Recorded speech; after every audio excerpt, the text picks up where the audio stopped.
Right now, there's a spacecraft traveling through the darkness that was launched before most of us even were born.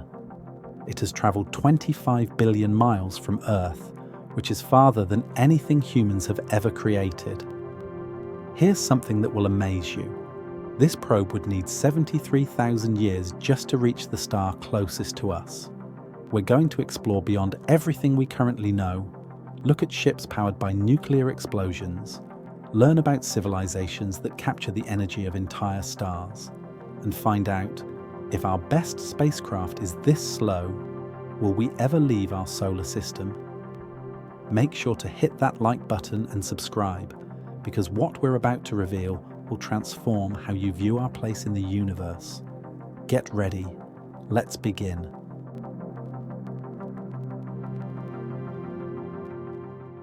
Imagine standing at the edge of an ocean that extends past every horizon you can see.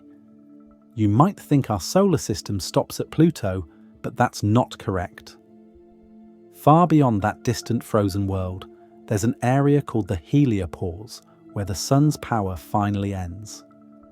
This invisible boundary sits roughly 11 billion miles from home. Light from the sun takes 16 hours just to travel to this point. If you drove a car at highway speed without any brakes, the journey would require 12 million years. Think of our solar system as a huge soap bubble floating in space. The sun creates this bubble with something called solar wind. This is a stream of charged particles moving outward at over 1 million miles per hour. For billions of miles, this wind pushes against empty space, forming a protective shield around everything we know. Eventually, though, even the sun's powerful breath becomes weak. At the heliopause, our solar bubble collides with the fierce winds of interstellar space. At this location, alien particles from distant stars crash into our cosmic neighborhood like waves hitting a seawall. The temperature falls to nearly absolute zero. The very atoms that make up space itself transform. You've departed from the influence of the only star humanity has ever known. Voyager 1 crossed this boundary in 2012, becoming the first human-made object to enter true interstellar space. Its radio signals now take over 21 hours to reach Earth, which is longer than an entire day. The probe sends back messages from a realm so strange that our best scientists are still trying to understand what it reveals. But here's what should make your head spin. This edge, this boundary that took us 35 years to reach with our fastest spacecraft, represents less than 1/10,000th of the distance to our nearest neighbouring star. Imagine taking a single step on a journey that would circle the Earth 2.5 million times.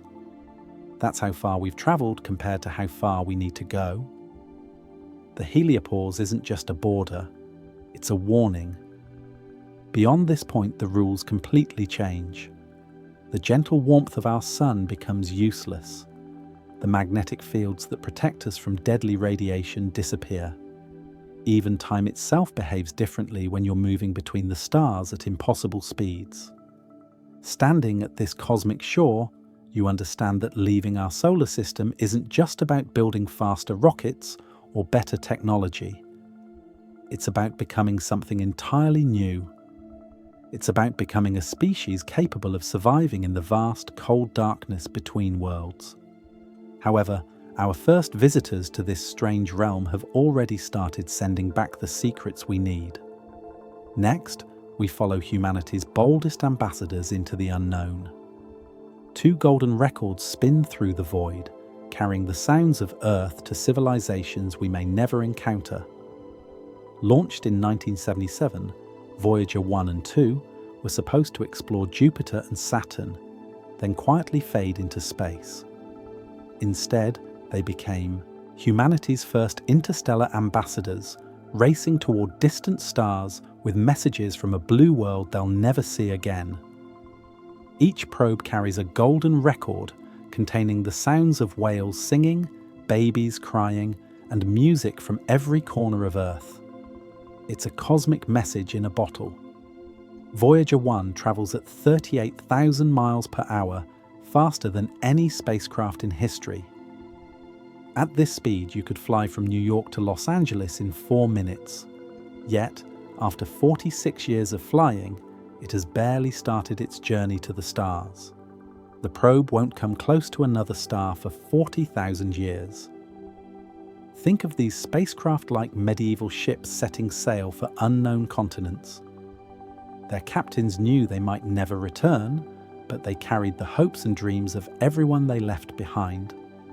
The Voyager's computers have less processing power than your phone, yet they continue to work in conditions that would destroy any earthly machine in seconds.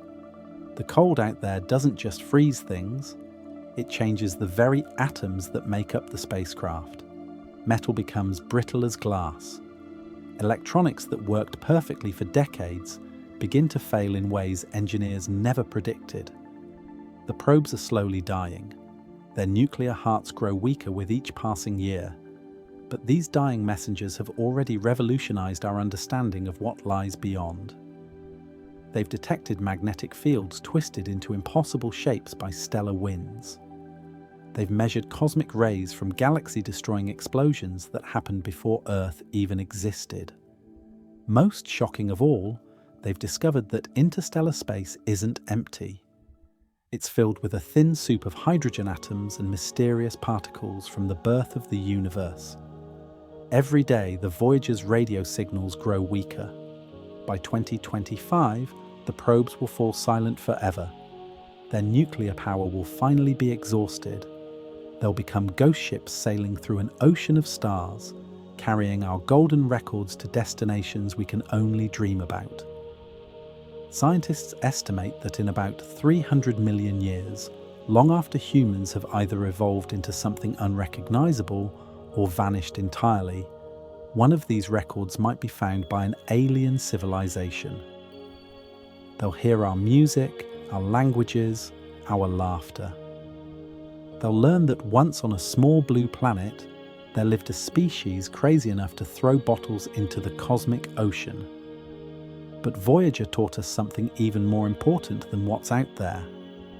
It showed us that we can build machines tough enough to survive the journey between stars.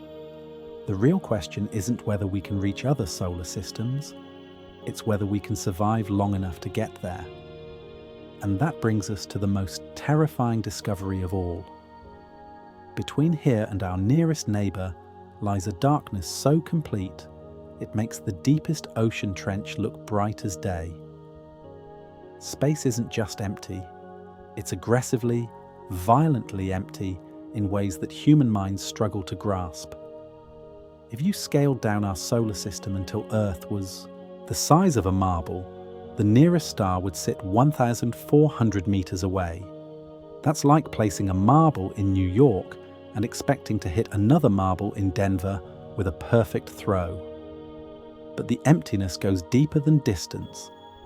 In the best vacuum chambers on Earth, scientists can remove almost all the air, leaving about 10 million particles per cubic centimetre. In interstellar space, there's less than 1 atom per cubic centimetre. You could compress all the mass between stars into a volume smaller than a grain of sand. Think of it like this. Imagine trying to swim across an ocean where the water is so thin you can't even feel it. So cold it would freeze your blood in seconds, and so filled with invisible radiation that it would cook your DNA from the inside out. That's what spacecraft face in the void between stars. This emptiness plays tricks with physics itself. Without air to carry sound, the universe becomes permanently silent. Without matter to conduct heat, temperatures hover just above absolute zero, at minus 450 degrees Fahrenheit. At these temperatures, even helium becomes solid. Metal shatters like glass. Electronics die for reasons scientists are still trying to understand. The radiation out there makes Chernobyl look like a health spa. Cosmic rays, which are particles accelerated by dying stars and black holes, slam into anything in their path at nearly the speed of light. A single cosmic ray carries more energy than a baseball thrown at 60 miles per hour, concentrated into a space smaller than an atom. These invisible bullets would shred human DNA, causing cancer, brain damage, and death within months. Even worse, the magnetic field that protects us on Earth disappears completely in interstellar space. Solar wind from distant stars creates electromagnetic storms that could fry any electronics we send out there. Imagine trying to use your phone during a lightning storm that lasts for centuries. But perhaps the most unsettling discovery is that this emptiness isn't uniform. Space between stars contains clouds of hydrogen gas, cosmic dust, and mysterious dark matter that we can detect but not understand. These clouds can stretch for hundreds of light years, creating invisible walls that could damage or destroy anything moving through them at high speed. Flying through interstellar space at the speeds we'd need to reach other stars would be like driving through a sandstorm at 200 million miles per hour. Every speck of dust becomes a bullet. Every gas cloud becomes a wall of destruction. Yet somehow in this hostile void, we've detected something that changes everything about how we think about space travel. Our next destination makes this emptiness look crowded. 4¼ light year away burns a star so dim you need a telescope just to see it. Yet, it holds the key to humanity's survival. Proxima Centauri is our nearest stellar neighbour, a red dwarf star barely 1/8 the size of our Sun. If our Sun is a roaring bonfire, Proxima is a dying candle flickering in the cosmic wind. This tiny star produces so little light that its potentially habitable planet receives only one of the energy Earth gets. But here's what makes your spine tingle. That planet, Proxima b, sits in the Goldilocks zone where liquid water can exist. It's just 4¼ light year away, practically next door in cosmic terms. At the speed of our fastest spacecraft, the journey would take only 73,000 years. For an immortal species, that's practically a weekend trip. Think of Proxima Centauri like a lighthouse on a distant shore. You can see its beacon. You know exactly where it is, but the ocean between you and safety is filled with storms that could destroy any ship you build. The star itself weighs only 12 as much as our Sun, yet it unleashes solar flares that make our worst space weather look gentle. These stellar tantrums release more energy in minutes than humanity has produced in all of recorded history. The flares bombard Proxima b with radiation levels that would sterilize the surface and strip away any atmosphere. If life exists there, it would need to hide deep underground or develop shielding that makes our best technology look like paper armor. Red dwarf stars like Proxima live for trillions of years, hundreds of times longer than our Sun will survive. While our Sun has perhaps 5 billion years of stable hydrogen burning left, red dwarfs will continue shining for 6 to 12 trillion years. That's time enough for evolution to restart from bacteria and produce entirely new forms of intelligent life. When the last massive stars have exploded as supernovas and the medium-sized stars have puffed away their outer layers, red dwarfs will still be quietly converting hydrogen to helium.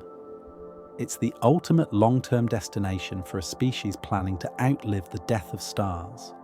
But the journey to reach it represents the greatest challenge humans have ever faced. Moving at 10 the speed of light, faster than anything we've ever built, would still take 43 years. An entire human lifetime spent crossing the void between worlds.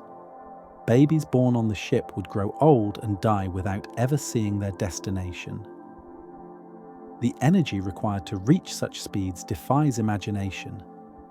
You'd need to convert matter directly into energy using Einstein's famous equation. The fuel alone would weigh more than entire mountains. Even if we solve the energy problem, the cosmic radiation during decades of flight would be lethal to any human crew. Yet scientists have already detected dozens of potentially habitable planets around red dwarf stars within 50 light-years of Earth. These ancient suns offer humanity something our own star cannot. They offer time. Billions of years to evolve, explore, and spread across the galaxy before the last stars burn out. Proxima Centauri isn't just our nearest neighbour, it's our cosmic life insurance policy. But reaching it requires us to break the most fundamental speed limit in the universe. And that's where Einstein's rules turn everything upside down. Nothing with mass can ever reach the speed of light. And that one fact might doom humanity to die on a single world. Einstein discovered that as you approach light speed, something impossible happens. Your mass increases toward infinity. To push even a single atom to light speed would require all the energy in the universe. It's not just difficult, it's mathematically impossible, written into the very fabric of reality, like a cosmic speed limit, enforced by the laws of physics themselves. Light travels at 671 million miles per hour. At this speed, you could circle Earth 7.5 times in 1 second. You could reach the moon in 1 1/3 seconds. You could cross our entire solar system in 11 hours. Yet even at this incredible velocity, reaching Proxima Centauri would take 4.25 years. Think of the speed of light like the ultimate highway speed limit. Except the penalty for trying to break it isn't a ticket. It's the complete destruction of physics as we know it. As spacecraft approach light speed, time itself begins to slow down relative to the rest of the universe. At 99 light speed, 1 year on your ship equals 7 years on Earth. This creates what scientists call the time dilation paradox. A crew traveling to Proxima Centauri at near light speed might experience only a few months of flight time while everyone they left behind ages decades. They'd return to find their friends and family dead, their civilization transformed beyond recognition. They'd become time travelers trapped in a future they never chose. But the energy requirements make even this scenario impossible with current technology. To accelerate a spacecraft weighing as much as the space shuttle to just 10 of light speed would require the energy output of the entire United States for over 100 years. Getting to 90 light speed would demand more energy than our Sun produces in a century. Even if we solve the energy problem, relativistic effects turn space dust into cosmic bullets. At near light speeds, a grain of sand hits with the force of a nuclear weapon. The thin gas between stars becomes a wall of radiation that would vaporize any known material. The universe itself becomes hostile to high-speed travel. Yet Einstein's equations also revealed something extraordinary. While nothing can travel faster than light through space, space itself can expand faster than light. The universe has been doing exactly this since the Big Bang. During cosmic inflation, regions of space separated faster than light could travel between them. This loophole in Einstein's laws opens a door to something that sounds like pure science fiction. We might not need to travel faster than light if we can convince space itself to move us. Instead of pushing through the cosmic speed limit, we could ride the expansion of space-time itself. But harnessing this power requires technology so advanced, it might as well be magic. Our first attempt to beat Einstein uses the most violent force in the universe. Imagine riding a surfboard on a wave of nuclear explosions. Each blast is powerful enough to level a city. Project Orion, conceived in the 1950s, proposed the most audacious spacecraft design in human history. It was a ship propelled by detonating atomic bombs behind a massive steel plate. Every few seconds, another nuclear weapon would explode, pushing the craft forward with forces that would crush ordinary materials to powder. The physics actually work. Nuclear explosions release more energy per pound than any other known reaction. A single atomic bomb contains enough energy to power New York City for 2 weeks. Chain together thousands of these explosions and you could accelerate a massive spacecraft to 5 of light speed fast enough to reach Proxima Centauri in less than 100 years. Think of it like the ultimate motorcycle, except instead of burning gasoline, you're detonating hydrogen bombs every 3 seconds and riding the shock wave. The spacecraft would need shock absorbers the size of buildings and a pusher plate made from materials that could survive repeated nuclear blasts. Engineers calculated that such a ship could weigh thousands of tons, yet still achieve speeds no chemical rocket could dream of. The original Orion design called for a crew compartment protected by layers of lead shielding. Astronauts would experience brief moments of crushing acceleration, followed by periods of weightlessness as the ship coasted between explosions. It would feel like riding inside a giant hammer being struck by the fist of an angry god. But the radiation exposure would be lethal. Each nuclear pulse would flood the spacecraft with gamma rays, neutrons, and radioactive particles. Even with heavy shielding, crew members would absorb doses of radiation that cause cancer, sterility, and death. The ship itself would become so radioactive that approaching it without protection would be suicide. Modern versions of pulse propulsion use fusion instead of fission, creating cleaner explosions with less radioactive fallout. Fusion bombs fuse hydrogen atoms together, releasing energy directly from Einstein's equation, while producing mostly harmless helium as waste. These thermonuclear pulses could push spacecraft to 10 of light speed, while reducing radiation exposure to survivable levels. The engineering challenges remain staggering. The pusher plate would need to withstand temperatures of millions of degrees and pressures greater than the center of Earth. The shock absorbers would compress and expand like cosmic springs, each one larger than a skyscraper. The fuel storage alone would require a magazine capable of safely holding thousands of nuclear weapons. Yet, computer simulations show that nuclear pulse propulsion could work with technology we understand today. Unlike exotic physics or theoretical particles, this concept requires only engineering solutions to known problems. We could build an Orion-style spacecraft within 50 years if we committed the resources. The real obstacle isn't technical, it's political. Building a spacecraft powered by nuclear weapons would require international cooperation on a scale never before achieved. The ship would essentially be a flying nuclear arsenal capable of destroying entire planets. But if we're serious about reaching the stars, we might need to ride the tiger. Next, we explore a gentler approach that harnesses the universe's own energy. Across the vacuum of space flows an invisible river of pure energy, and we're finally learning how to sail it. Light itself has momentum. Every photon that hits a surface transfers a tiny push like cosmic raindrops striking a window. This force is incredibly weak. The pressure of sunlight on Earth equals the weight of a paperclip spread across an area the size of a football field. But in the frictionless void of space, even this gentle touch can accelerate spacecraft to incredible speeds. Solar sails work like sailboats in reverse. Instead of catching wind to push through water, they catch starlight to push through space. The sail itself must be impossibly thin, thinner than soap bubbles, lighter than butterfly wings, yet strong enough to survive the journey between worlds. Think of it like wrapping a spacecraft in aluminum foil so delicate you could tear it with your breath. Japan's Icaros probe proved that solar sailing works in practice. Launched in 2010, this experimental craft unfurled a sail the size of a basketball court and successfully navigated through space using only photon pressure.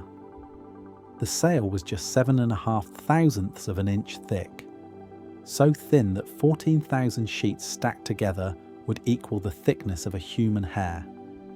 But here's where solar sails become truly exciting. They never run out of fuel. Chemical rockets burn through their propellant in minutes, then coast. Nuclear rockets require massive amounts of radioactive material. solar sails accelerate continuously as long as starlight hits them, building up speed over months and years until they're moving faster than any rocket ever built. The Breakthrough Starshot project plans to use this principle to reach Proxima Centauri within 20 years. Instead of sailing on sunlight alone, they want to push tiny spacecraft with the most powerful lasers ever constructed. A ground-based laser array generating 100 billion watts would focus its beam on sails the size of postage stamps, accelerating them to 20 of light speed in just 2 minutes. These starships would weigh less than a paperclip, yet carry cameras, computers, and communication equipment. Racing across interstellar space at 134 million miles per hour, they could photograph the planets around Proxima Centauri and beam the images back to Earth. The journey that would take Voyager 73,000 years could be completed in just 20, but scaling up solar sails for human crews creates problems that push the boundaries of engineering. A sail large enough to carry people would need to be hundreds of miles across, larger than most countries. Keeping such a gossamer structure intact while accelerating at high speeds would be like trying to preserve a spider web in a hurricane. The sails would also need to survive bombardment by cosmic dust, radiation, and the intense laser light pushing them forward. At the temperatures generated by such powerful beams, most materials would vaporize instantly. Engineers are experimenting with metamaterials, artificially structured substances with properties that don't exist in nature. Solar sails offer humanity something no other propulsion system can. They offer the ability to ride the fundamental forces of the universe itself. We're not fighting against physics, we're learning to dance with it. But what if we could do more than catch starlight? What if we could eat the universe itself as fuel? Picture a spacecraft that feeds like a cosmic whale, scooping up hydrogen atoms from the void and converting them into the hottest fire in the universe. The Bussard ramjet, proposed by physicist Robert Bussard in 1960, represents one of the most elegant solutions to interstellar travel ever conceived. Instead of carrying fuel, the spacecraft would collect hydrogen atoms from space itself, using a magnetic field stretching thousands of miles across. These atoms would then be compressed and fused together, releasing energy to power the ship forward. Space isn't truly empty. Even in the vast darkness between stars, there's roughly 1 hydrogen atom per cubic centimetre. That seems like almost nothing, but at high speeds these atoms add up quickly. A ramjet travelling at 10 of light speed would sweep up billions of atoms every second, providing a continuous supply of fusion fuel. Think of it like a cosmic jet engine that breathes space instead of air. Jet engines work by compressing air, mixing it with fuel, and igniting the mixture to create thrust. A fusion ramjet would compress hydrogen from space, fuse it into helium, and use the released energy to accelerate even faster. The faster it goes, the more fuel it collects, creating a feedback loop that could theoretically reach significant fractions of light speed. The magnetic field required would be enormous, larger than Earth itself. This invisible net would need to be strong enough to capture individual atoms while moving at relativistic speeds, yet precise enough to funnel them into the fusion reactor without losing efficiency. Engineers compare it to trying to catch raindrops with a net while riding a motorcycle at 200 miles per hour. The fusion reactor itself would operate at temperatures of 100 million degrees, 6 times hotter than the core of the Sun. At these temperatures, hydrogen nuclei overcome their natural repulsion and fuse together, converting a small amount of mass directly into energy according to Einstein's equation. The reaction produces no radioactive waste, only helium and pure energy. But the ramjet faces a cruel paradox. It needs to be moving very fast before it can collect enough fuel to work efficiently. getting up to that initial speed requires conventional rockets or other propulsion systems. It's like needing to push start a car that can only run at highway speeds. Computer simulations reveal another problem. As the ramjet approaches higher speeds, the hydrogen atoms it collects begin to act like radiation rather than fuel. At 20 of light speed, the fuel becomes so energetic that it actually slows the spacecraft down instead of speeding it up. The ramjet hits a wall built from the very atoms it's trying to consume. Recent designs attempt to solve this by using the magnetic field, not just to collect fuel, but to compress space itself around the spacecraft. This creates a region of higher hydrogen density while reducing the relativistic effects that turn fuel into radiation. The ship would essentially surf through space inside its own magnetic bubble. If we could build a working fusion ramjet, it would represent the ultimate expression of living off the land in space. The spacecraft would become a self-sustaining ecosystem, feeding on the universe itself while carrying human consciousness to distant stars.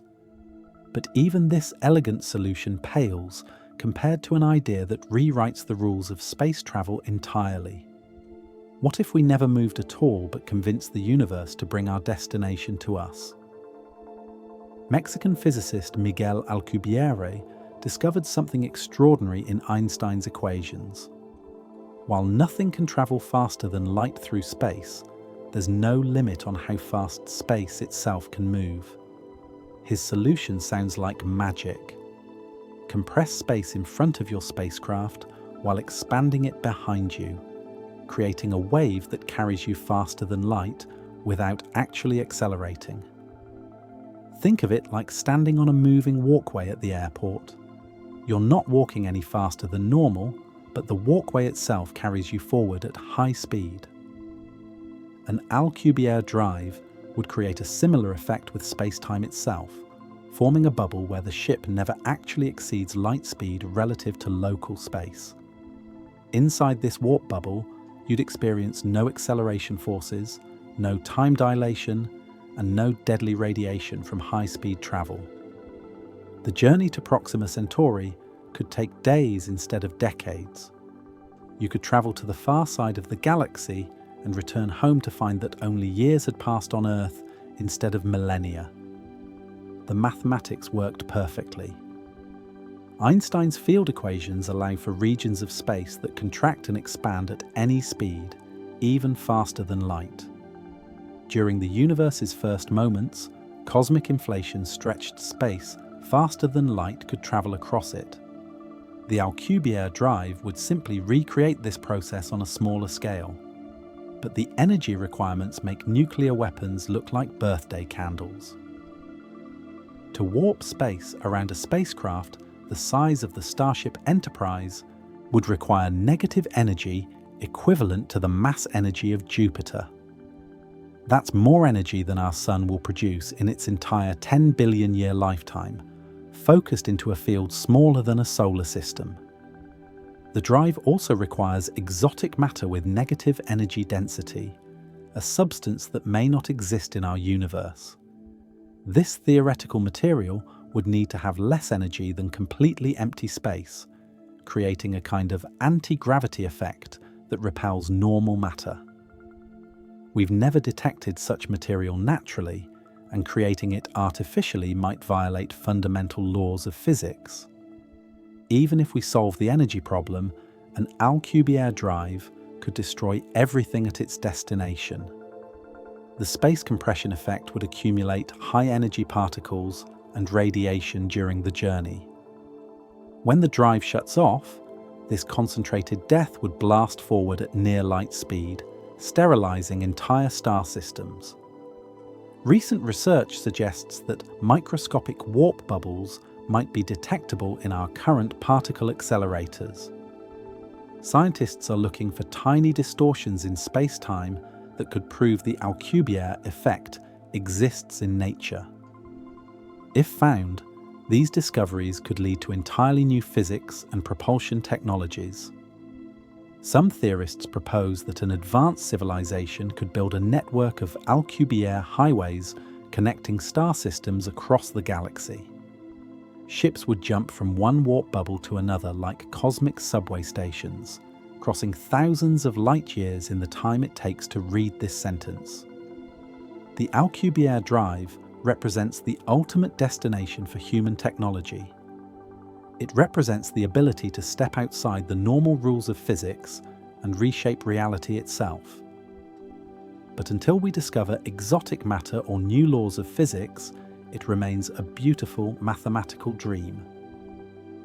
Our next approach abandons the idea of getting there quickly and focuses on getting there at all.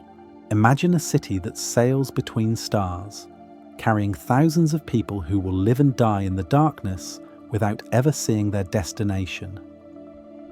Generation ships represent humanity's most realistic path to the stars, using technology we could build today.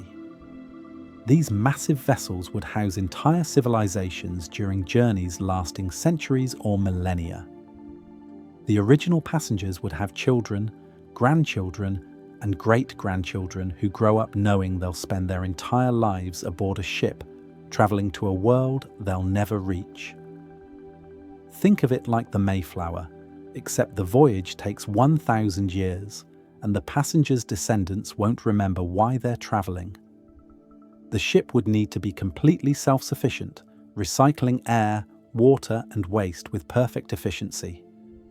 Every atom would be precious. Every system designed to last longer than entire human civilizations. The scale staggers the imagination. A generation ship carrying 100,000 people would need to be dozens of miles long and several miles wide. It would require nuclear reactors, farms, factories, schools, hospitals, and everything else needed to sustain human civilization. The ship would essentially be a hollow asteroid converted into a traveling world. The psychological challenges might be even harder than the engineering ones. How do you motivate people to maintain a mission their great-great-grandchildren will complete? What happens when generations born in space decide they don't want to continue the journey? History shows that isolated populations often develop their own cultures, languages, and beliefs that diverge dramatically from their origins. Computer models suggest that a minimum viable population for a generation ship would be around 10,000 people to maintain genetic diversity and prevent inbreeding. But social scientists argue that the cultural diversity required for a stable society might demand populations of 50,000 or more. These flying cities would carry more people than most towns on Earth. The ship's social structure would need to last longer than any government in human history. The Roman Empire lasted 1,000 years. The Egyptian dynasties persisted for 3,000. A generation ship to Proxima Centauri might need to maintain social cohesion for over 100,000 years if launched with current technology. Some designs propose using rotating sections to create artificial gravity through centrifugal force. The outer rings would spin fast enough to simulate Earth's gravity, while the central hub remains in zero gravity for manufacturing and agriculture. Living on such a ship would be like inhabiting a giant spinning wheel flying through the cosmic void. The ship would need to carry libraries containing all of human knowledge, genetic samples from Earth's biosphere, and manufacturing equipment capable of building anything the passengers might need. It would be humanity's backup drive flying through space, our insurance policy against extinction. But what if the journey itself could be shortened? What if we could sleep through most of it? Our next solution turns humans into living ice sculptures for the trip between worlds. Imagine closing your eyes on Earth and opening them orbiting an alien sun while your body remains perfectly preserved in a sleep deeper than death. Cryogenic preservation, or cryo-sleep, offers a tantalizing solution to the time problem of interstellar travel. Instead of living through centuries of flight time, Passengers would be frozen at temperatures close to absolute zero. Their biological processes would be slowed to nearly nothing. They would age only days during journeys lasting decades, awakening young and healthy at their destination. The science isn't complete fiction. We can already freeze simple organisms like tardigrades and revive them years later with no apparent damage. Some mammals can survive hours in a frozen state before being successfully resuscitated. Human organs for transplant are routinely preserved in cold storage, maintaining viability for hours or days. Think of cryosleep like hibernation taken to its absolute extreme. Bears slow their metabolism during winter, surviving months without food or water. Cryogenic freezing would slow human metabolism by a factor of millions, essentially pausing life itself until reactivation. Heart rate, brain activity, and cellular processes would reduce to levels barely detectable by our most sensitive instruments. But freezing humans presents challenges that make rocket science look simple. Ice crystals forming in cells destroy their internal structure like microscopic daggers. Blood vessels burst, proteins unfold and lose their function. The delicate chemistry of consciousness gets scrambled beyond repair. Modern cryonics companies try to solve this by replacing blood with antifreeze compounds called cryoprotectants. These chemicals prevent ice formation while allowing tissue to be cooled to temperatures where all biological activity stops. The process is called vitrification, turning the body into a biological glass that preserves cellular structure without the damage caused by freezing. Even if we perfect the preservation process, revival presents equally daunting problems. Warming the body must happen at precisely the right rate to prevent cellular damage. Organ systems need to restart in the correct sequence. The brain, with its trillions of delicate neural connections, must emerge from its frozen state with memories and personality intact. Some researchers propose using nanotechnology to repair cellular damage during the revival process. Microscopic robots could patrol the body, fixing ice damage and restoring normal cellular function before reactivation. These medical nanobots would essentially rebuild the passenger from the cellular level up.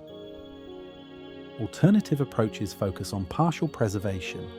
Instead of freezing the entire body, advanced medical systems could slow metabolism using drugs and cooling while keeping essential organs functional. Passengers would enter a state of suspended animation lasting months or years rather than centuries. The psychological impact of cryosleep might be the greatest challenge of all. Passengers would experience the journey as an instant transition, falling asleep on Earth and awakening around an alien star. Everyone they ever knew would be dead. Their civilization would have evolved beyond recognition. They would be time travelers, stranded in a future that feels more alien than the world they've traveled to reach. Yet, cryogenic sleep remains one of our most promising near-term solutions for interstellar travel. Unlike exotic physics or theoretical technologies, it requires only advances in medicine and engineering. We could potentially develop working cryosleep systems within the next century. But what if we don't need to preserve our bodies at all? What if consciousness itself could make the journey? What if your mind could travel to the stars at the speed of light while your body stays safely frozen on Earth? Digital consciousness, or mind uploading, represents the most radical solution to interstellar travel ever proposed. Instead of sending fragile biological bodies across the void, we could transmit human consciousness as pure information, downloading our minds into new bodies or computer systems at the destination. The concept sounds like science fiction, but it's based on a fundamental assumption about how consciousness works. If the mind is simply information processing in the brain, the patterns of electrical activity flowing through neural networks, then theoretically those patterns could be copied, stored, and recreated elsewhere. Think of your brain like a biological computer running the program of your consciousness. Scientists estimate that the human brain contains roughly 86 billion neurons, each connected to thousands of others through synapses. The total information storage capacity equals about 2 petabytes, the same as 3 million hours of high-definition video. Scanning a brain at the molecular level would require technology far beyond anything we possess today. We'd need to map every neuron, every synapse, every chemical connection that creates the pattern of your thoughts and memories. Current brain imaging technology can barely see individual neurons, let alone copy them with perfect fidelity. But suppose we solve the scanning problem. Your consciousness could be transmitted to Proxima Centauri as a radio signal traveling at light speed, arriving in just 4.25 years. A receiver system would download your mind into a new biological body grown from stored genetic material, or into an artificial body designed to survive alien environments. The uploaded consciousness would wake up remembering everything about their life on Earth, but in a completely new body on a distant world. They would be you in every way that matters. Same memories, same personality, same thoughts and feelings. Yet the original body back on Earth might still be alive, creating a philosophical puzzle that challenges our understanding of identity itself. Multiple copies of the same consciousness could be transmitted to different star systems, creating a kind of distributed humanity spread across the galaxy. Each copy would diverge based on their unique experiences, eventually becoming distinct individuals who share the same origin point. The technology requirements remain staggering. Processing a complete human brain scan would require computers millions of times more powerful than anything that exists today. The data transmission alone would take years using our best radio systems. Creating new biological bodies from genetic templates would require mastery of biological engineering we're only beginning to understand. Some philosophers argue that digital consciousness wouldn't be consciousness at all, but merely a copy that thinks it's the original person. Others believe that if the information pattern is identical, the distinction between original and copy becomes meaningless. The digital mind would be just as real, just as valid as the biological brain it came from. This approach could solve multiple problems simultaneously.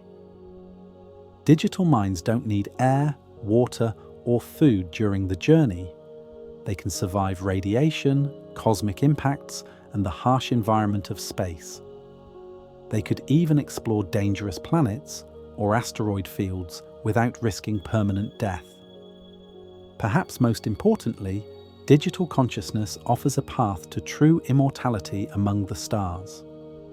Backed up in computer storage, human minds could survive the death of stars, the heat death of the universe, and any other cosmic catastrophe. We could become a species of living information dancing between galaxies. But maybe we don't need to send humans at all. Maybe we should send our children instead. Imagine a single robot probe that arrives at a distant star, builds copies of itself, and sends those copies to even more distant worlds, spreading across the galaxy like a technological infection.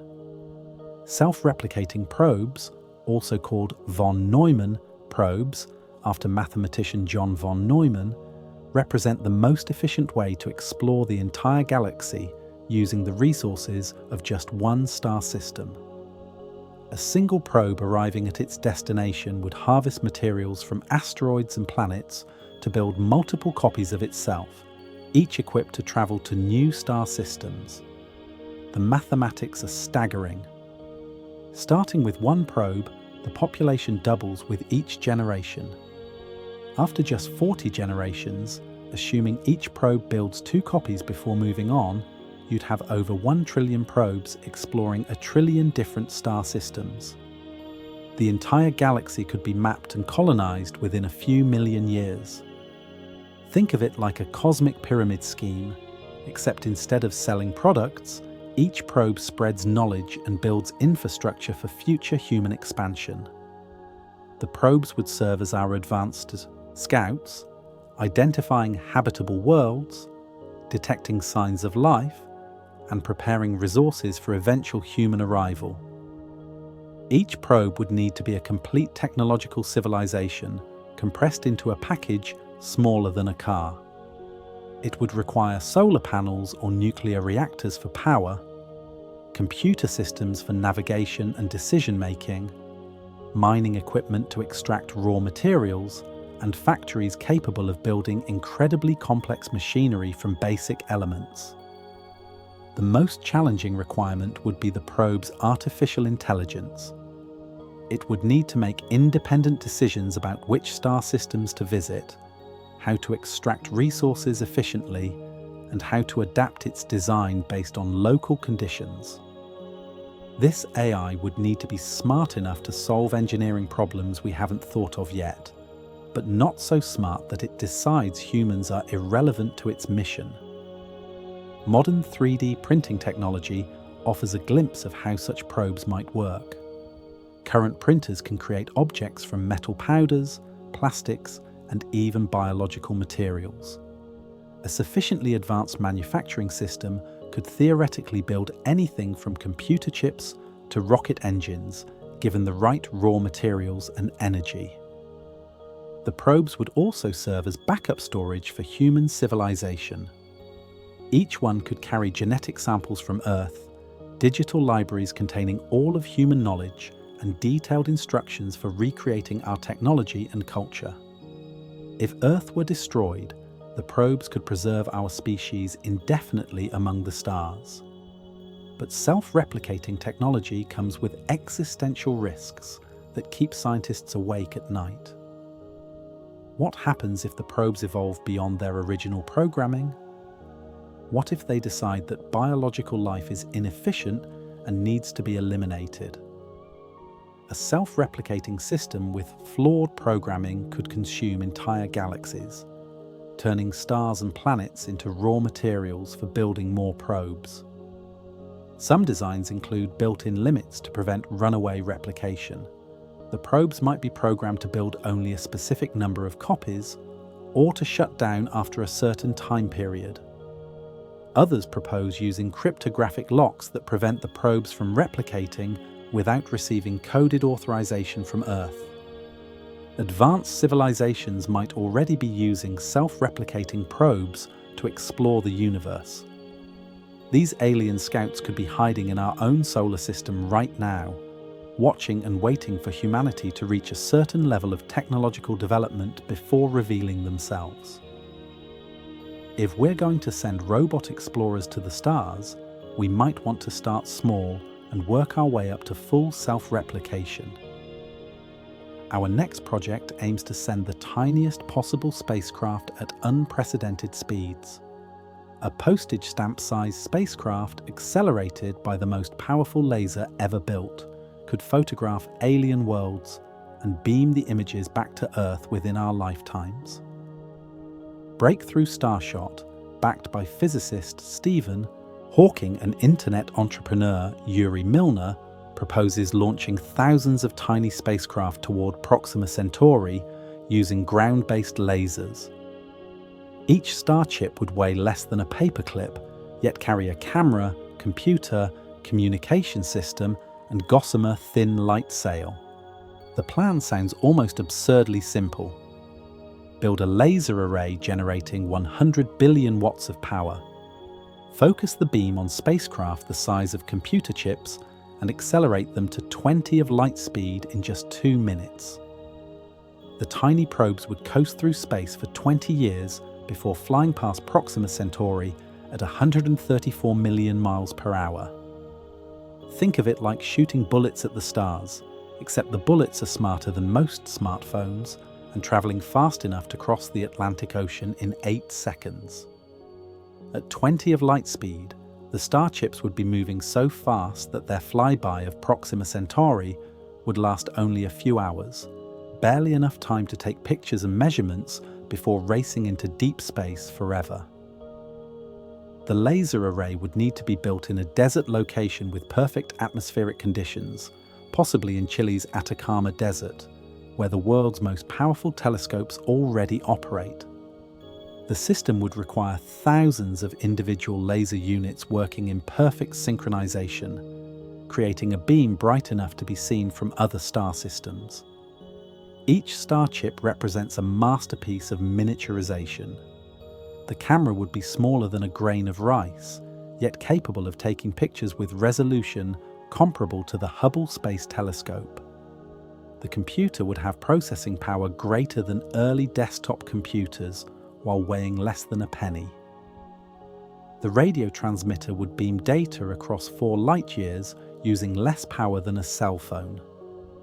The light sail attached to each probe would be just a few atoms thick, so delicate that a breath of air could tear it apart, yet strong enough to survive bombardment by the most intense laser light ever created.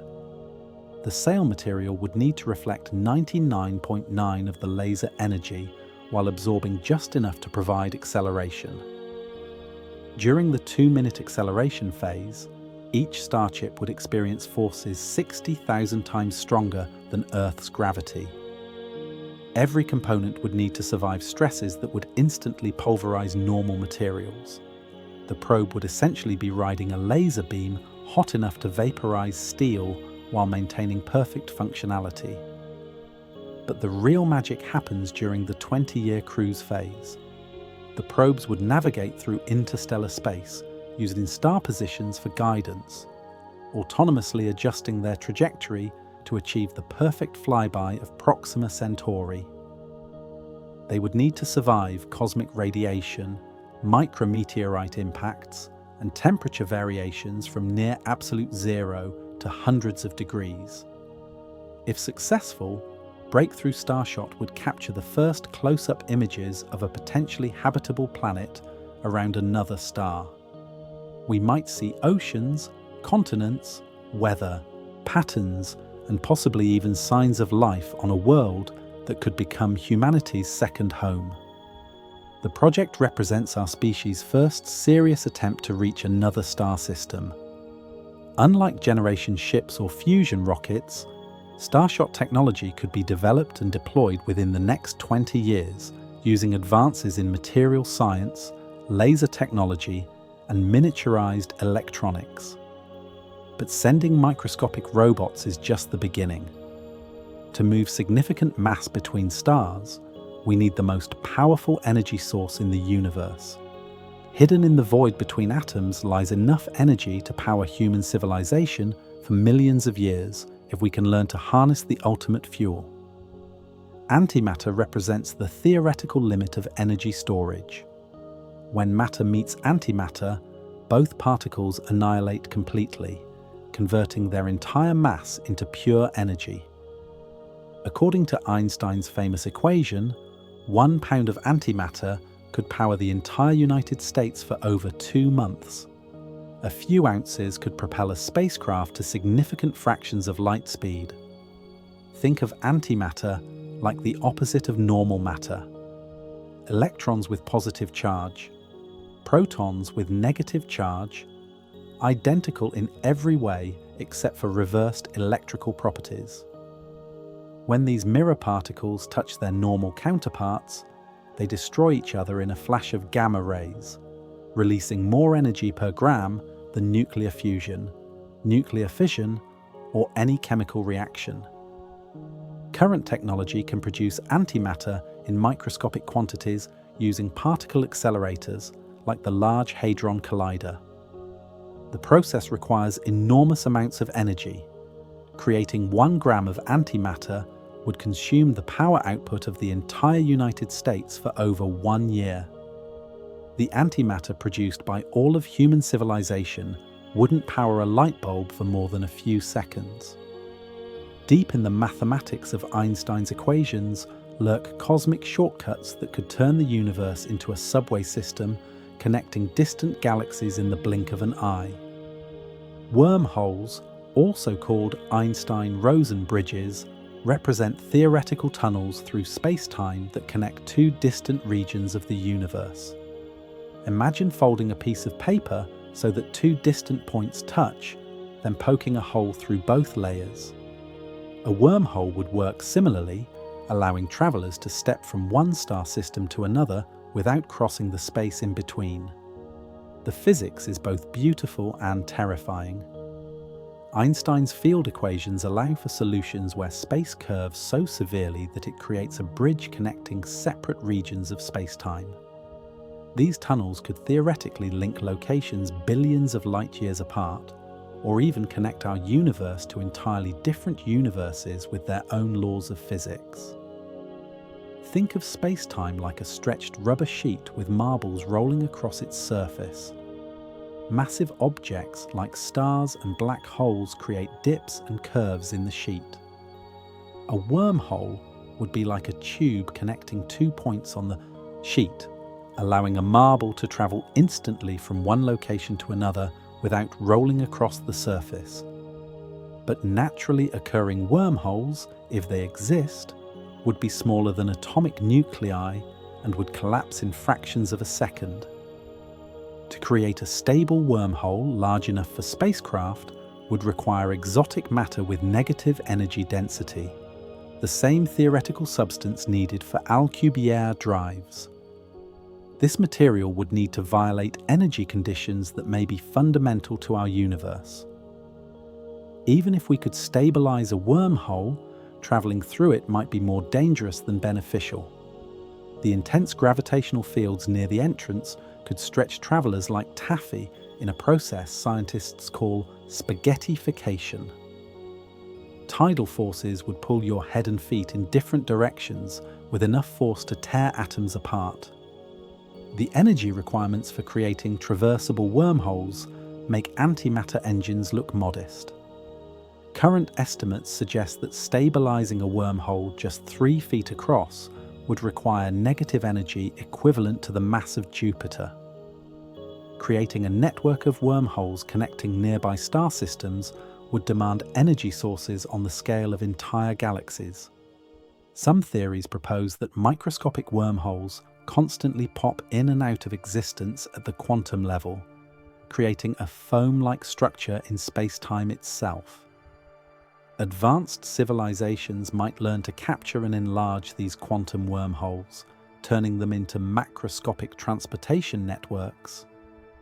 Time travel adds another layer of complexity to wormhole physics. A sufficiently advanced civilization could potentially create closed time-like curves, paths through space-time that loop back to earlier moments. This could allow communication with the past or travel backward through time, creating paradoxes that might threaten the fabric of causality itself. Alternatively, wormholes might be one-way passages that allow matter and energy to flow in only one direction. These could serve as cosmic disposal systems, channeling waste matter and energy from one universe to another.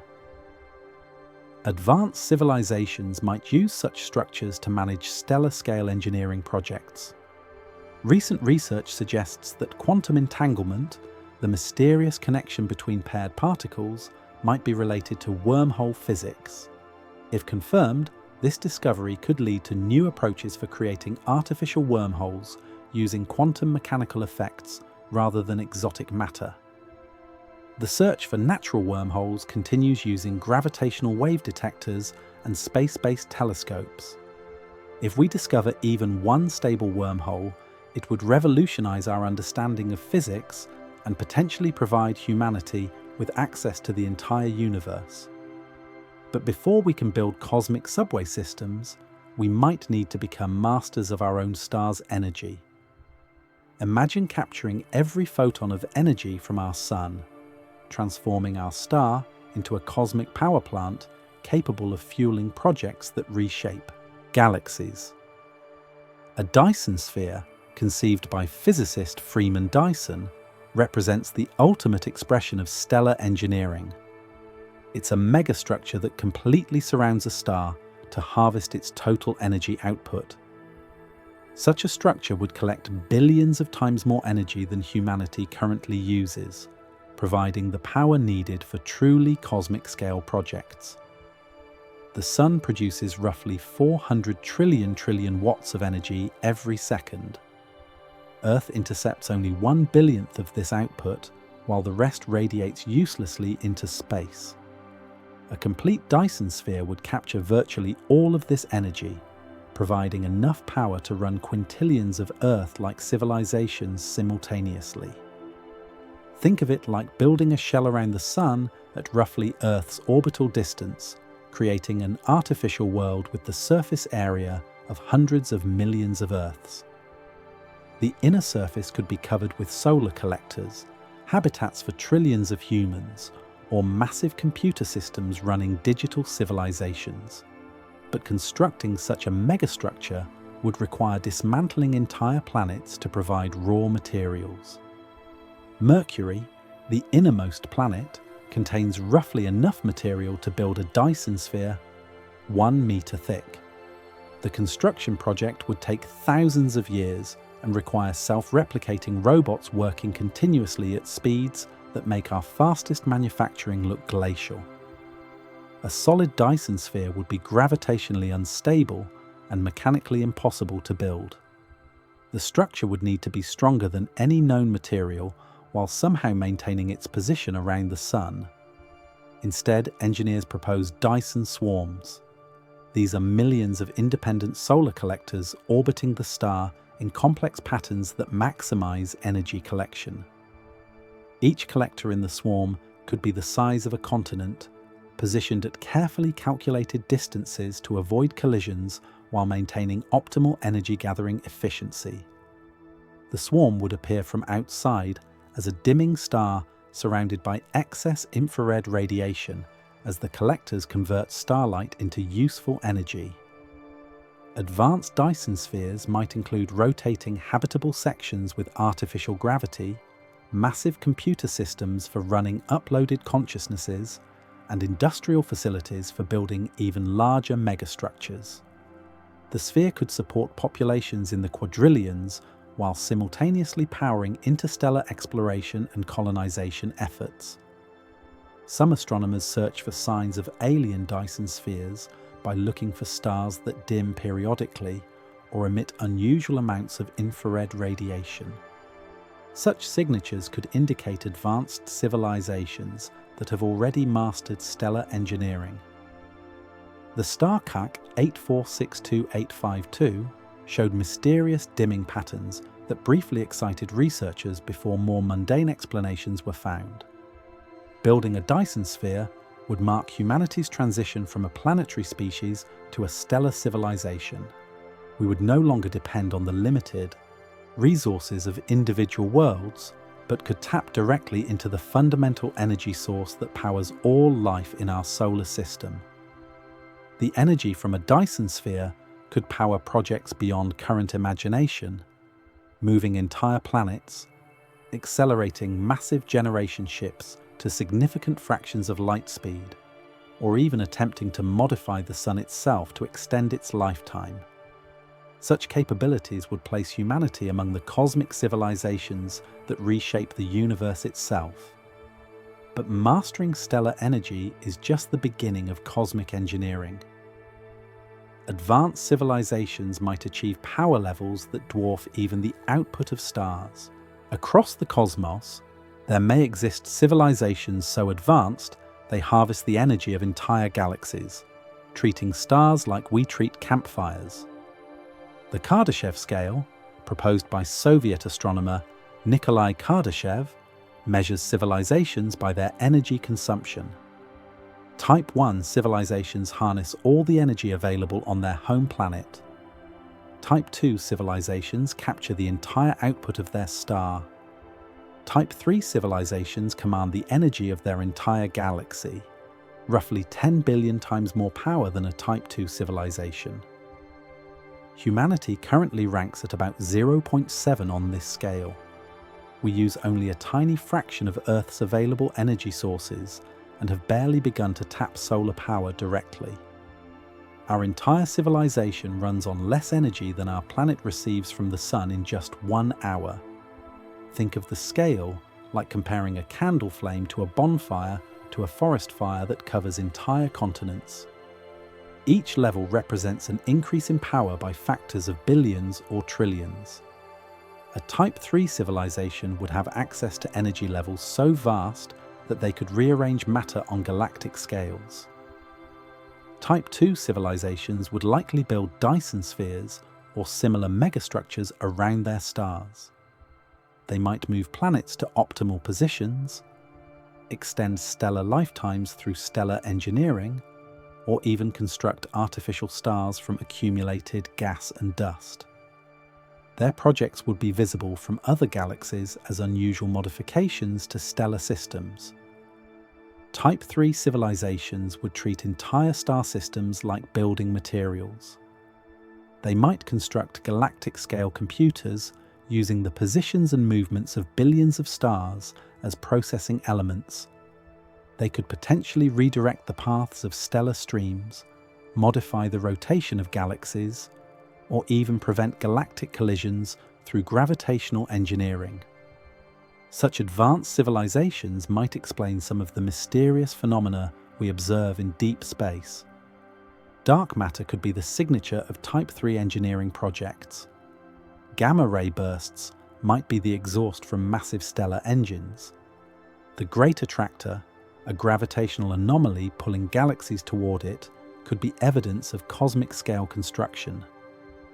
The energy available to Type 3 civilizations would be sufficient for projects that seem like pure fantasy today. They could potentially create new universes, modify the fundamental constants of physics, or build structures larger than galaxy clusters. They might even be capable of surviving the heat death of the universe by transferring energy between cosmic epochs. Some scientists propose a Type 4 civilization that harnesses the energy of the entire observable universe.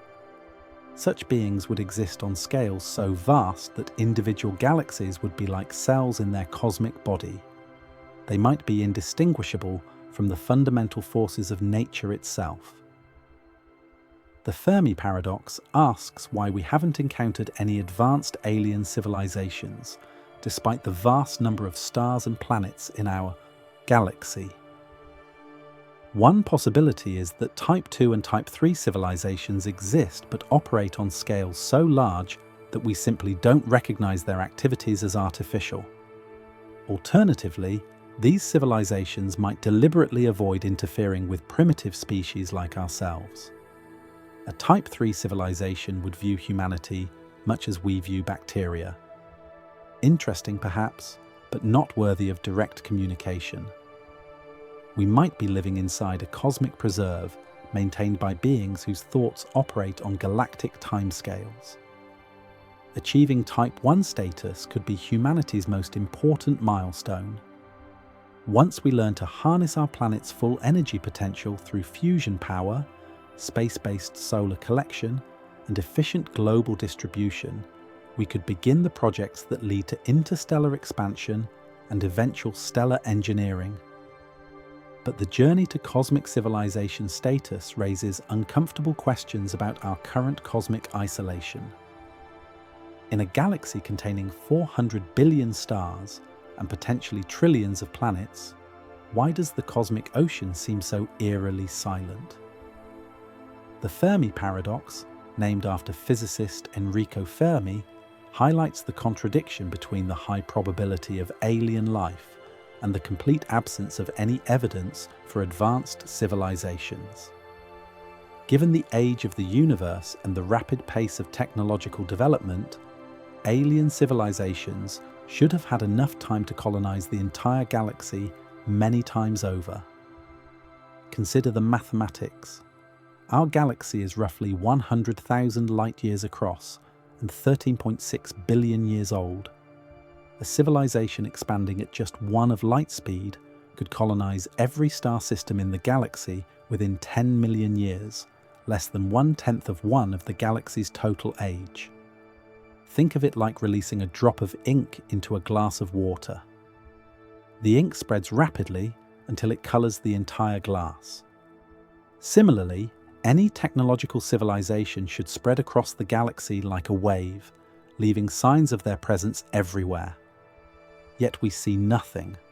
No megastructures, no radio signals, no evidence of stellar engineering or cosmic construction projects. The Drake equation attempts to estimate the number of communicating civilizations in our galaxy by multiplying factors like the rate of star formation, the fraction of stars with planets, and the probability that life develops intelligence. Even conservative estimates suggest thousands of advanced civilizations should exist within our galaxy alone, but the universe appears suspiciously empty. The cosmic microwave background radiation shows no signs of modification by advanced aliens. No stars show the characteristic dimming patterns of Dyson spheres. No gamma-ray signatures indicate antimatter engines. The galaxy seems pristine, untouched by intelligence, except for one small blue planet in an unremarkable solar system. Several explanations have been proposed for this cosmic silence. The Great Filter hypothesis suggests that something prevents life from reaching advanced technological civilization. This filter could be the origin of life itself, the development of complex cells, the evolution of intelligence, or the transition to spacefaring capability. Perhaps most disturbing is the possibility that the Great Filter lies ahead of us.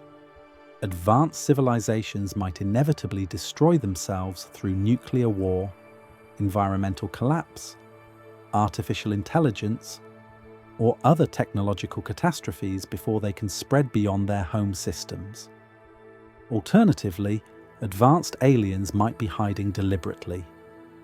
They could use stealth technology that makes their activities invisible to our primitive sensors, or they might operate in dimensions or energy spectra we haven't learned to detect.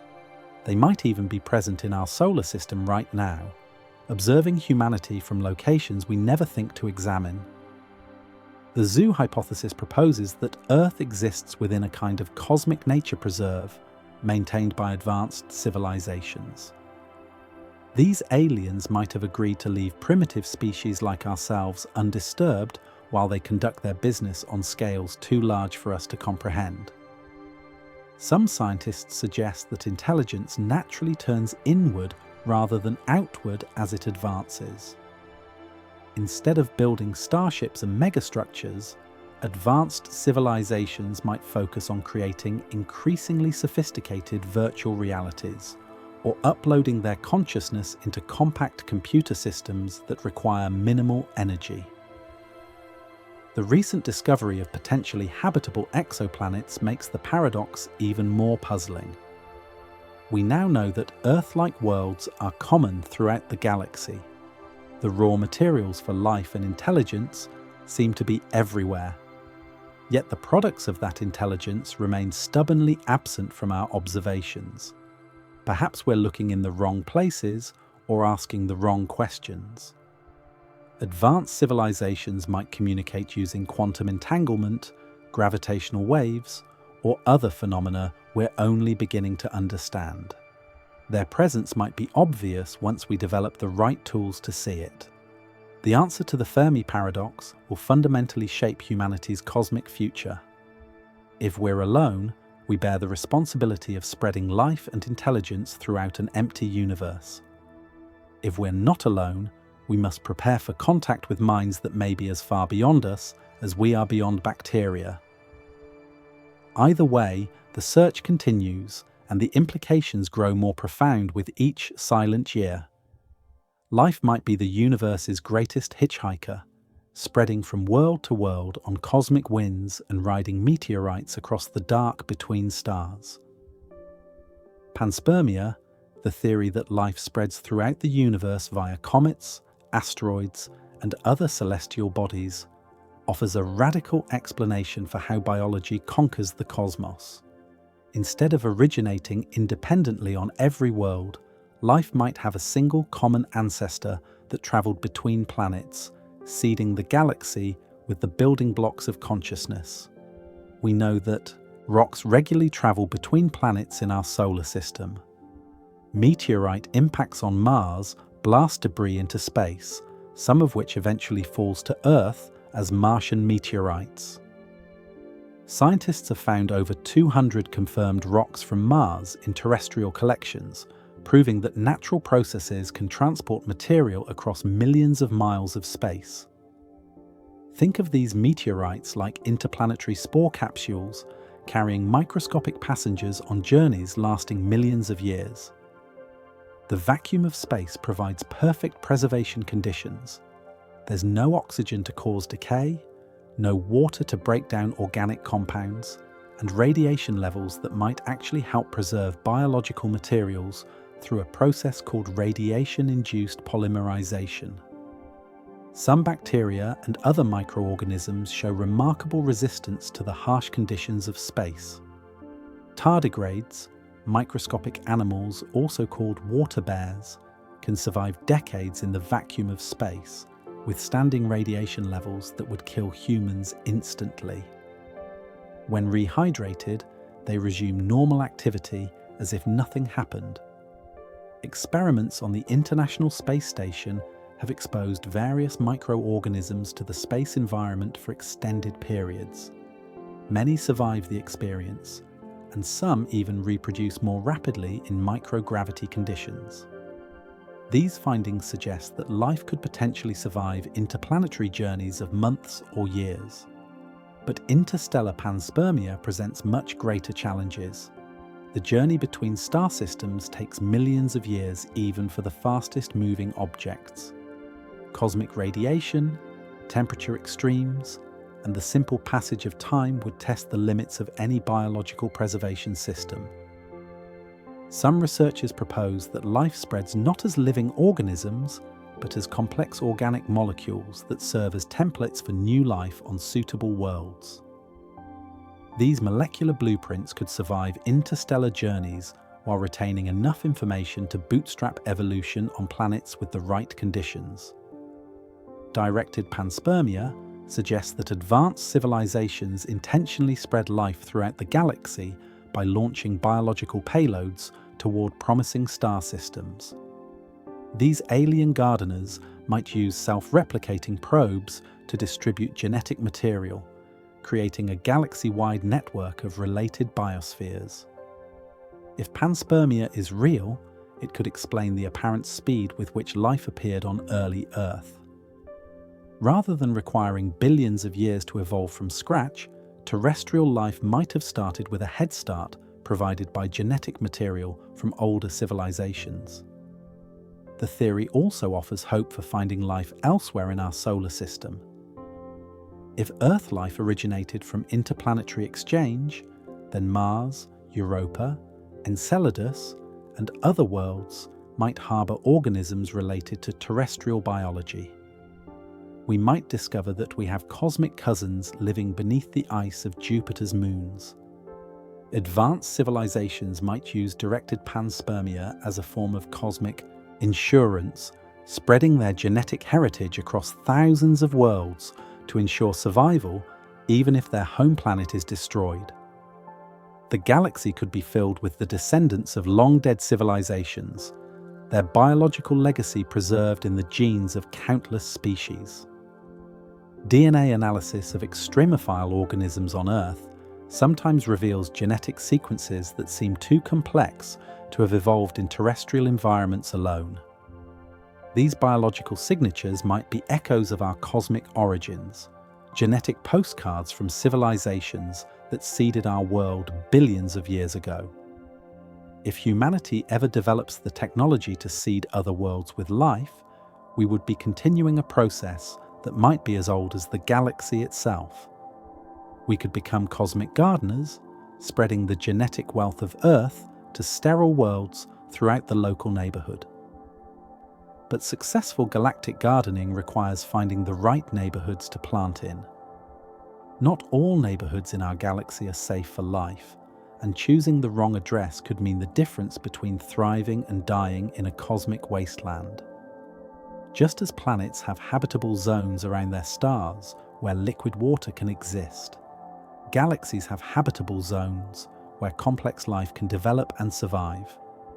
too close to the galactic center, and deadly radiation from black holes and supernovas sterilizes entire regions.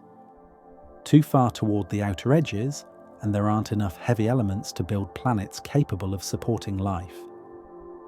Our solar system sits in what astronomers call the galactic Goldilocks zone, roughly 26,000 light-years from the center of the Milky Way.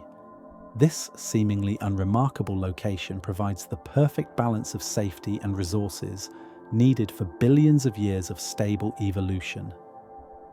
Think of the galaxy like a cosmic city with distinct neighborhoods. The downtown core around the central black hole is densely packed with ancient stars, frequent supernovas, and radiation levels that would cook any planet.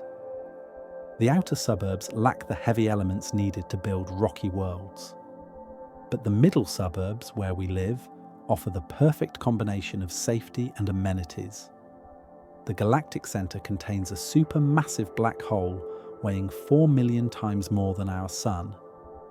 This monster occasionally feeds on nearby stars and gas clouds, producing jets of high-energy particles that stream outward for thousands of light years. Any civilization unlucky enough to be caught in these cosmic searchlights would be sterilized by radiation doses millions of times higher than lethal levels. Star formation in the galactic core creates stellar nurseries where massive stars live fast and die young in spectacular supernova explosions. These stellar death throes release gamma rays and cosmic particles that would strip away planetary atmospheres and destroy the complex chemistry needed for life. But the outer regions of the galaxy present their own challenges. Stars in the galactic halo formed when the universe was young and contained almost no elements heavier than hydrogen and helium. These metal-poor stars cannot form rocky planets or support the complex chemistry that carbon-based life requires.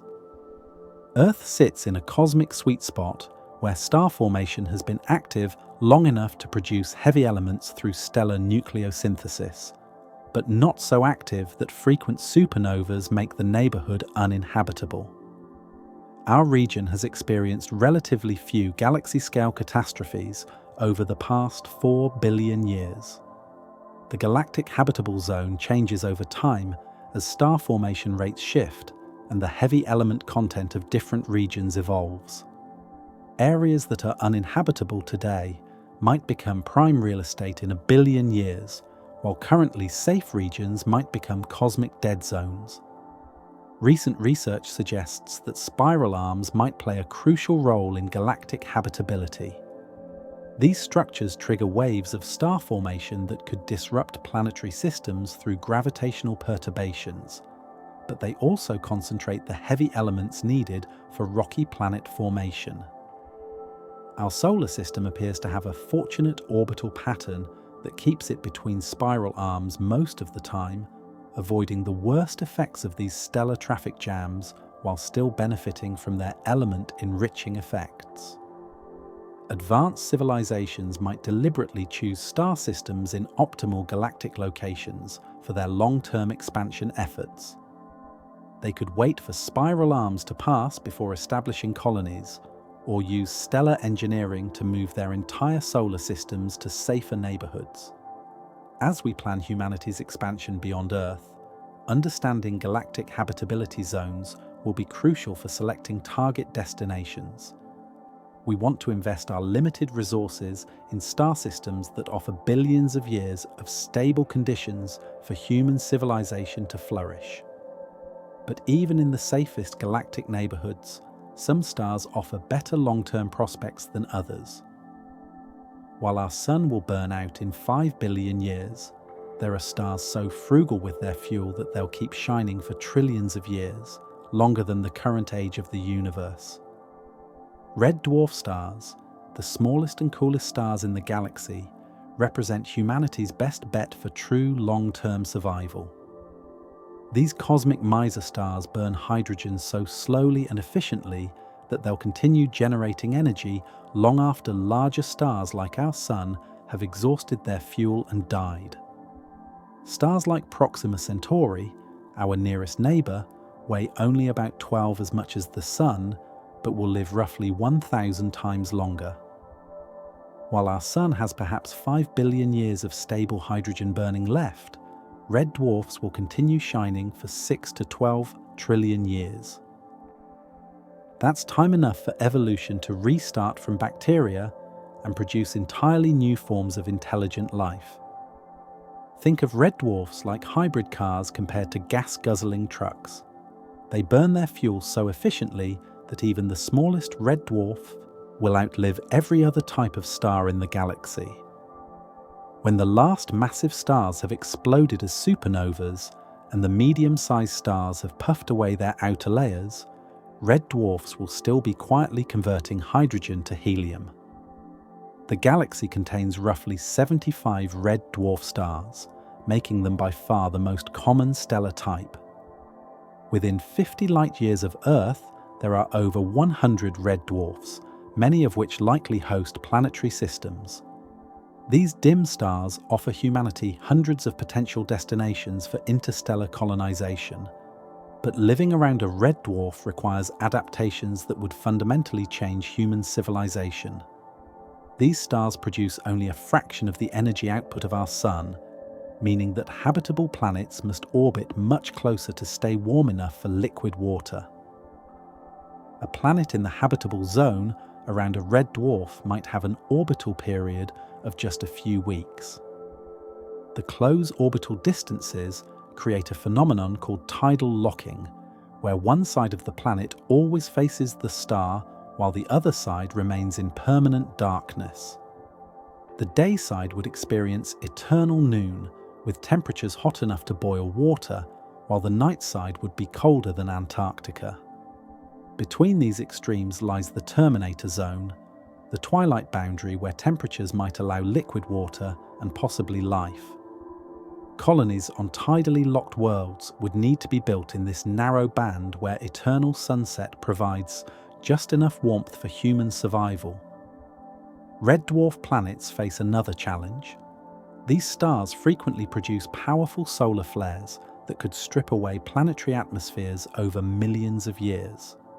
However, planets with strong magnetic fields or thick atmospheres might be able to resist this erosion and maintain habitable conditions. The dim red light from these stars would require fundamental changes to any Earth-based agriculture. Plants would need to adapt to near-infrared wavelengths, creating alien forests that appear black to human eyes but efficiently harvest the available starlight. Despite these challenges, red dwarf systems offer unprecedented stability. Once a red dwarf reaches its main sequence phase, it can burn steadily for trillions of years without significant changes in brightness or energy output. Civilizations established around these stars could literally outlive the universe as we know it.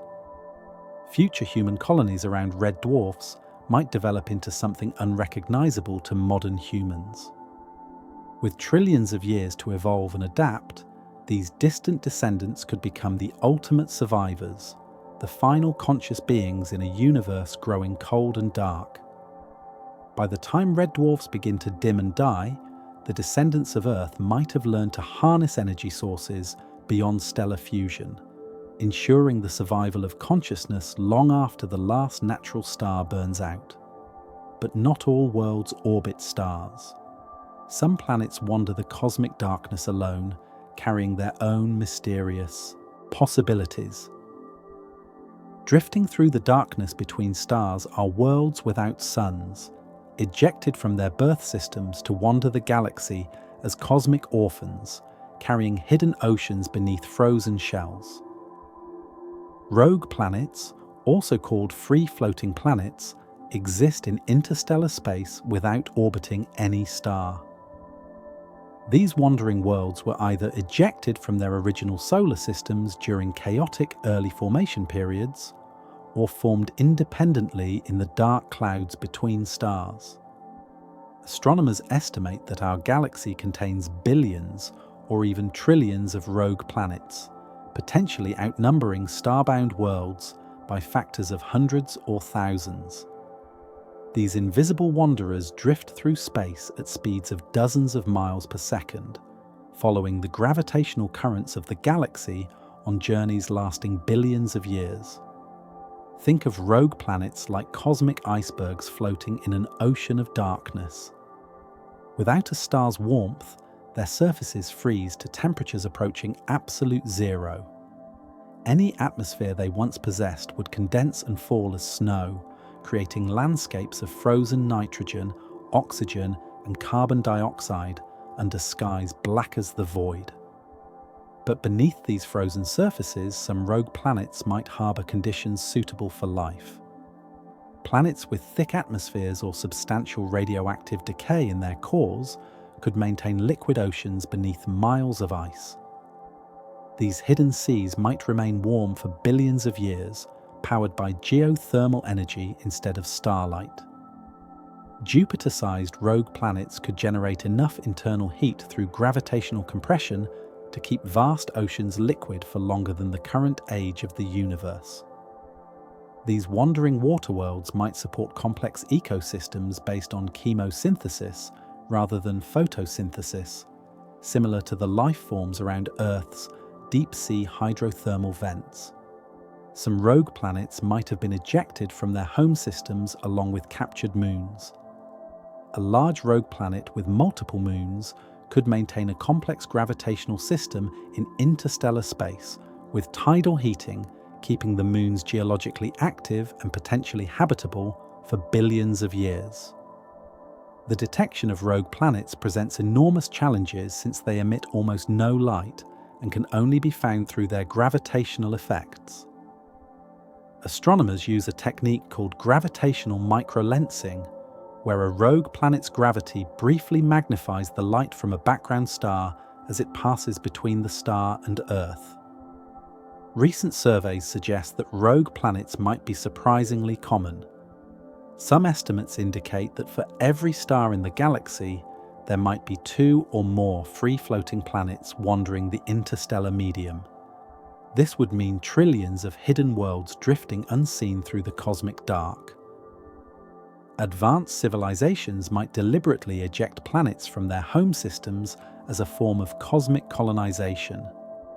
By giving worlds the right gravitational kick, they could send inhabited planets on interstellar journeys lasting millions of years, spreading life throughout the galaxy on a timescale much longer than spacecraft travel.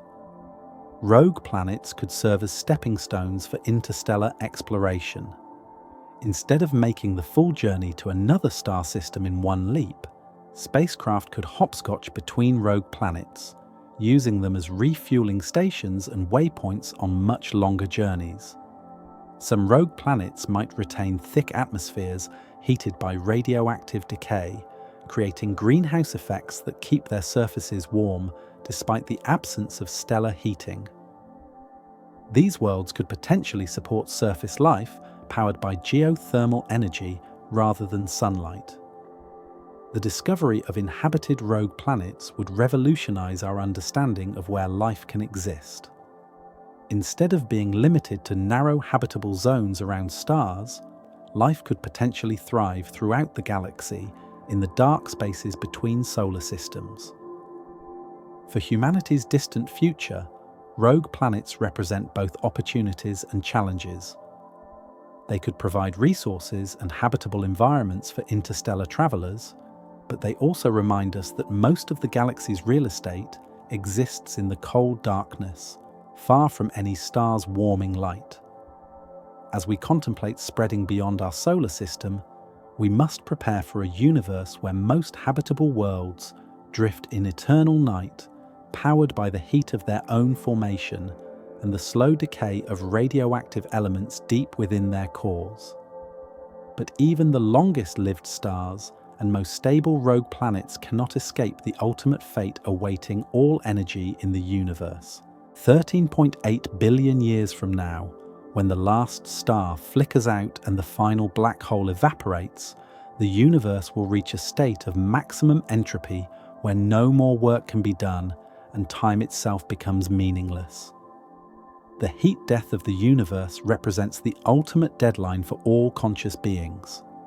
According to the laws of thermodynamics, energy constantly flows from hot to cold, and this process cannot be reversed without adding more energy from somewhere else.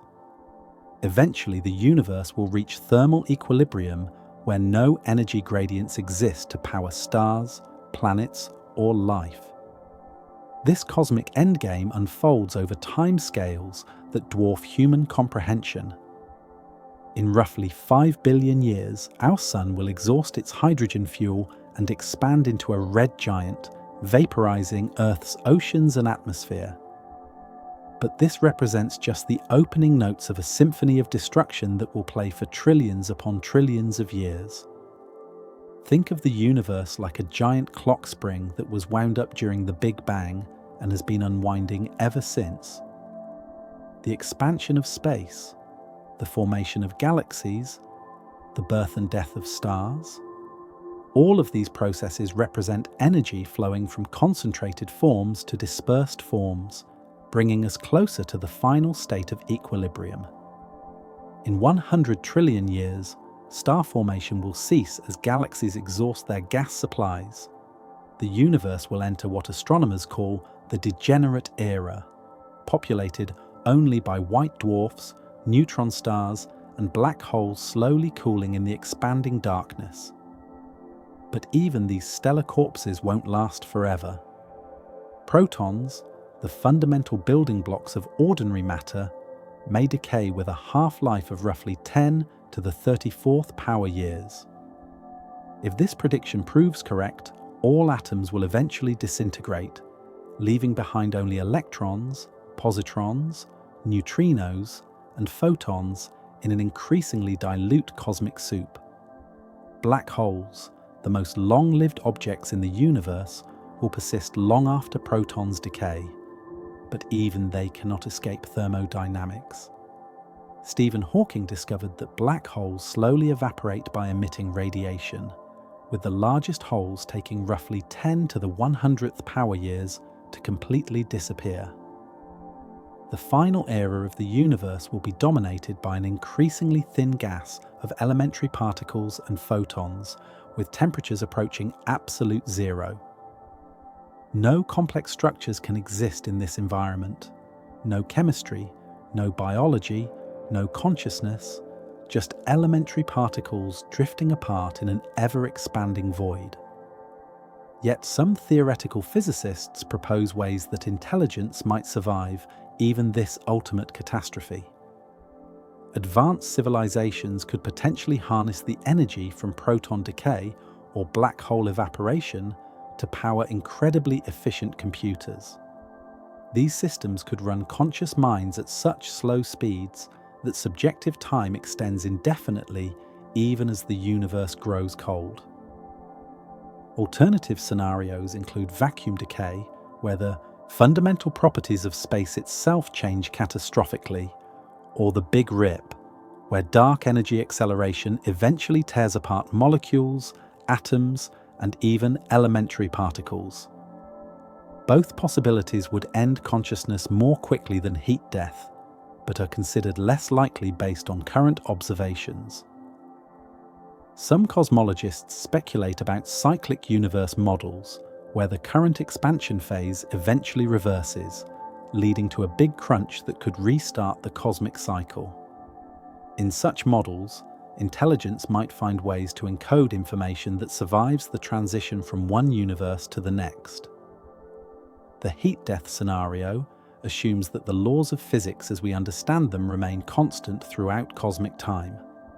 But if consciousness can modify physical laws or discover new sources of energy, the ultimate fate of intelligence might be very different from what thermodynamics predicts.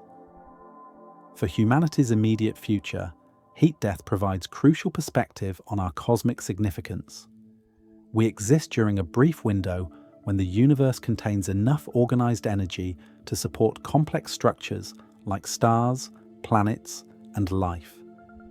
Making the most of this opportunity might be our species' most important responsibility. But the transition from planetary to cosmic civilization could be just the beginning of an even greater transformation. The choice facing humanity is simple yet profound.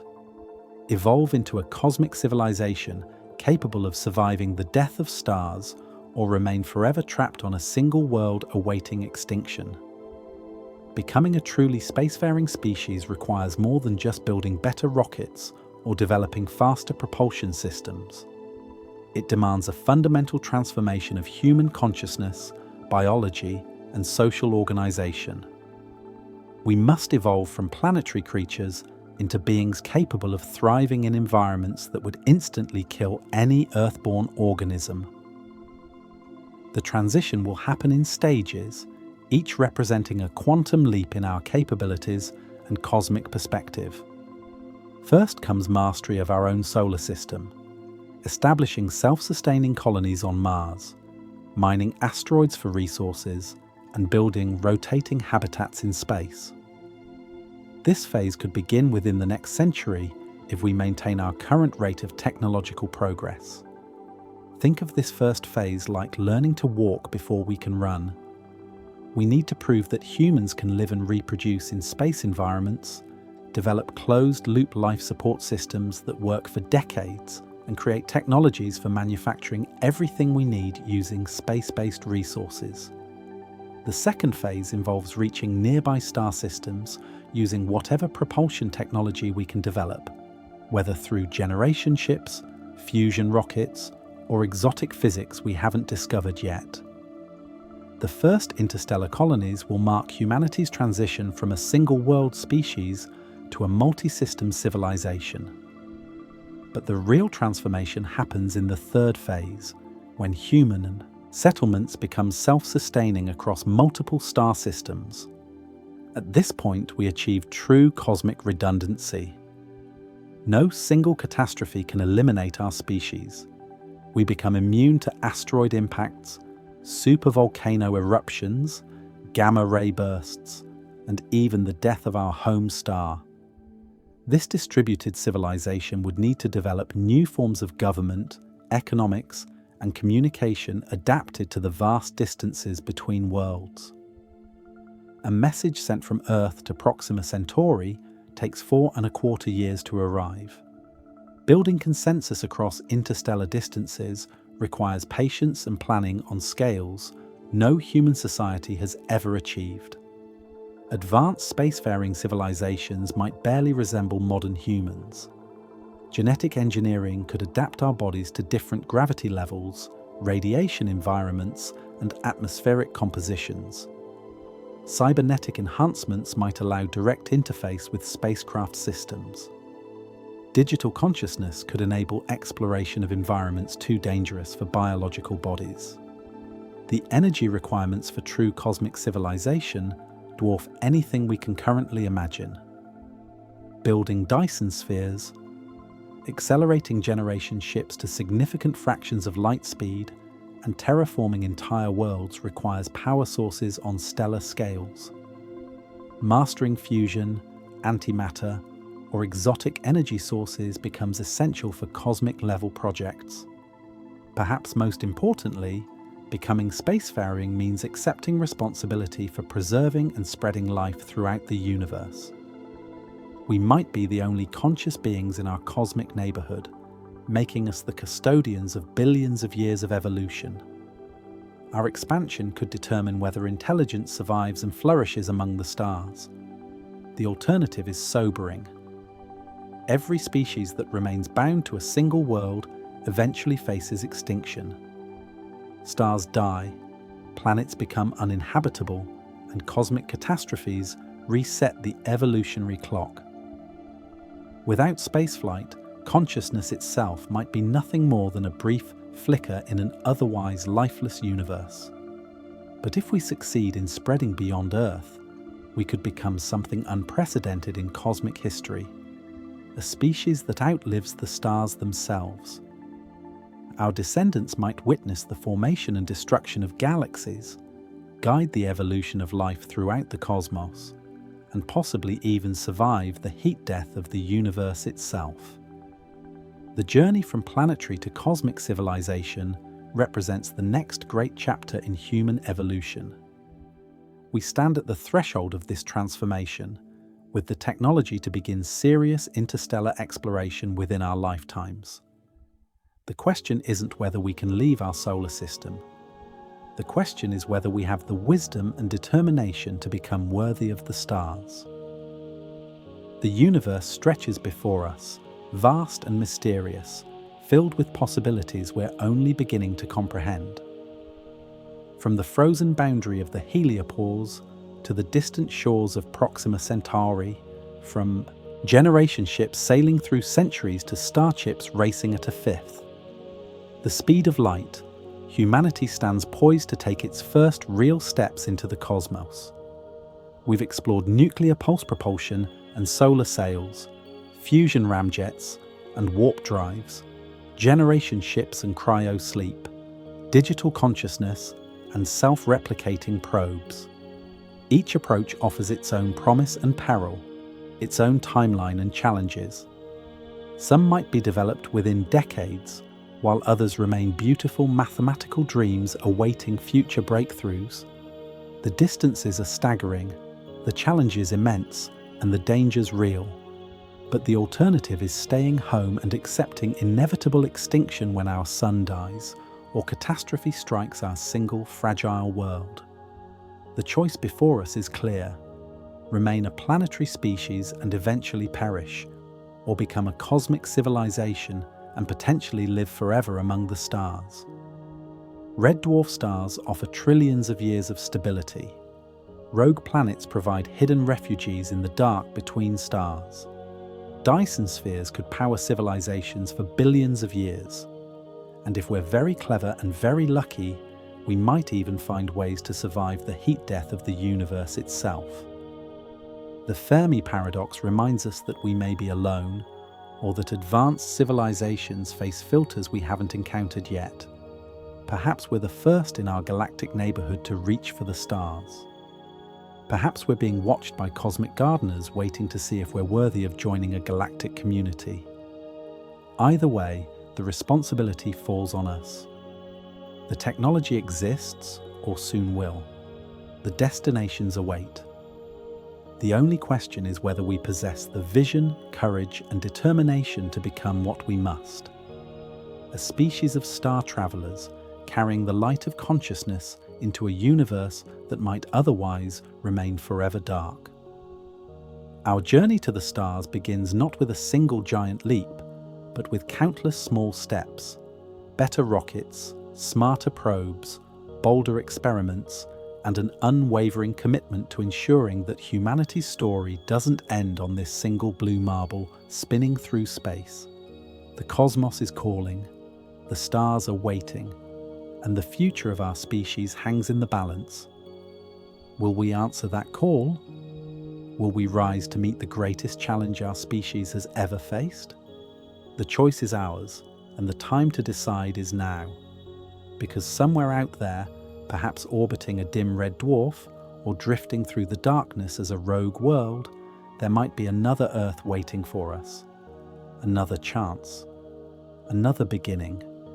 And humanity's greatest adventure has only just begun.